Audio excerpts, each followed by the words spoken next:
পূজার্চনা চ্যানেলের আজকের নিবেদন। দেবল অশৌচের অপসারণের জন্যে বা প্রশমনের জন্যে বিধি বলেছেন। দেবলের নির্দিষ্ট বিধি হচ্ছে অঘায়সু নিবৃত্তেষু সুস্নাতা কৃতমঙ্গলা আশুচ্যাদি প্রমুচ্যন্তে ব্রাহ্মণান স্বস্তি বাচ্য চ। অঘায়সু নিবৃত্তেষু সুস্নাতা কৃতমঙ্গলা আশুচ্যাদি প্রমুচ্যন্তে ব্রাহ্মণান স্বস্তি বাচ্য চ। এ দেবল বলেছেন অশৌচ অপনয়নার্থে সর্বপ্রথম যেটা করতে হয় সেটা হচ্ছে অঘায়ু নিবৃত্তি। অঘায়সু নিবৃত্তেষু, অঘায়সু নিবৃত্তেষু। অঘায়ু নিবৃত্তি মানে কি?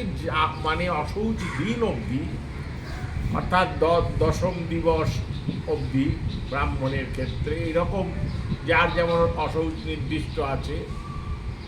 অশৌচ দিবসের পূর্বাহ্নে প্রথমে সকালবেলা একেবারে দিনের সূচনাতে প্রথম কর্তব্য হচ্ছে যাবতীয় পরিষ্কারাদি কার্য, যাবতীয় অশৌচ সম্পর্কিত দ্রব্যাদিকে ত্যাগ করে অঘায়সু নিবৃত্তেষু সুস্নাতাকৃত মঙ্গলা, উত্তম রূপে স্নান করতে হবে এবং মঙ্গল দ্রব্য স্পর্শ করতে হবে। এই বিভিন্ন জাতির মঙ্গল দ্রব্যের ক্ষেত্রে বিভিন্ন বস্তুর কথা উল্লেখ করা আছে শাস্ত্রে। ব্রাহ্মণ জলস্পর্শ করলেই তার মঙ্গল দ্রব্য স্পর্শ হয়ে যায়। সুস্নাতা কৃতমঙ্গলা আশুচ্যাদি প্রমুচ্যন্তে ব্রাহ্মণান স্বস্তিবাচ্য চ।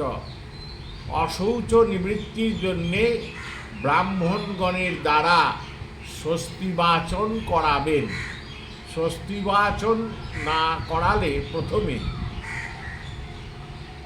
অশৌচের প্রশমন হয় না, এটাই দেবলের বচন। তাই জন্যে চতুর্ধা শান্তির পূর্বে এই ব্রাহ্মণদের দ্বারা স্বস্তিবাচন কার্যটি করানোটাই বিধি সংযুক্ত এবং বিধিবৎ। আমরা এর পরের পোস্টে চতুর্ধা শান্তির ওপর দু চার কথা বলব। জয় গুরু, জয় শ্রী সীতারাম।